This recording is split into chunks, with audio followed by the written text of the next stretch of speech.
പഞ്ചസാര ഒഴിവാക്കുന്നത് നമ്മുടെ ശരീരത്തിന് പല തരത്തിലും ഗുണങ്ങൾ നൽകാം. ഒന്നാമതായി ഭാരം കുറയാൻ സഹായിക്കും. അതായത് പഞ്ചസാരയിൽ കലോറി കൂടുതലായതിനാൽ അത് ഒഴിവാക്കുമ്പോൾ ശരീരഭാരം ക്രമേണ കുറയാൻ സാധ്യതയുണ്ട്. രണ്ടാമതായി ഊർജ്ജനില സ്ഥിരതയാകും. പഞ്ചസാര കഴിച്ചതിന് ശേഷമുള്ള പെട്ടെന്നുള്ള ഊർജ്ജവർദ്ധനയും അതിന് പിന്നാലെയുള്ള ക്ഷീണവും കുറയും. മൂന്നാമതായി ചർമ്മത്തിൻ്റെ ആരോഗ്യം മെച്ചപ്പെടുത്താം. മുഖക്കുരു, എണ്ണമയം എന്നിവ ചിലരിൽ കുറയാൻ സാധ്യതയുണ്ട്. നാലാമതായി ഉറക്കത്തിൻ്റെ ഗുണനിലവാരം മെച്ചപ്പെടുത്താം. ശരീരത്തിൻ്റെ മെറ്റബോളിസം സ്ഥിരത കൈവരിക്കുന്നതിനാൽ നല്ല ഉറക്കം ലഭിക്കാൻ സഹായിക്കും.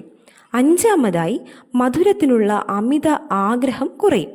ആദ്യ ദിവസങ്ങളിൽ മധുരം കഴിക്കാനുള്ള ആഗ്രഹം ഉണ്ടാകുമെങ്കിലും പിന്നീടത് കുറയാറുണ്ട്. ആറാമതായി രക്തത്തിലെ പഞ്ചസാരയുടെ നിയന്ത്രണം മെച്ചപ്പെടുത്താം. ഇൻസുലിൻ്റെ പ്രവർത്തനം മെച്ചപ്പെടാനും ശരീരത്തിലെ ഗ്ലൂക്കോസിൻ്റെ അളവ് സ്ഥിരതയിലാകാനും സഹായിക്കും. ഏഴാമതായി ഹൃദയാരോഗ്യത്തിന് ഗുണം ചെയ്യാം.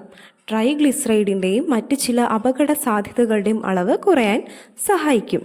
പ്രത്യേകിച്ചും ശ്രദ്ധിക്കേണ്ടത് പഴങ്ങളിൽ സ്വാഭാവികമായി അടങ്ങിയിരിക്കുന്ന പഞ്ചസാര സാധാരണയായി ഒഴിവാക്കേണ്ടതില്ല. മധുരപാനീയങ്ങൾ, മിഠായികൾ, കേക്കുകൾ, ബിസ്ക്കറ്റുകൾ, പാക്കറ്റ് ജ്യൂസുകൾ എന്നിവയിലെ അധികമായി ചേർക്കുന്ന പഞ്ചസാര കുറയ്ക്കുകയോ ഒഴിവാക്കുകയോ ചെയ്യുന്നതാണ് പ്രധാനമായും ഉദ്ദേശിക്കുന്നത്. കൂടുതൽ വിവരങ്ങൾ ഡിസ്ക്രിപ്ഷനിൽ നൽകുന്നതാണ്.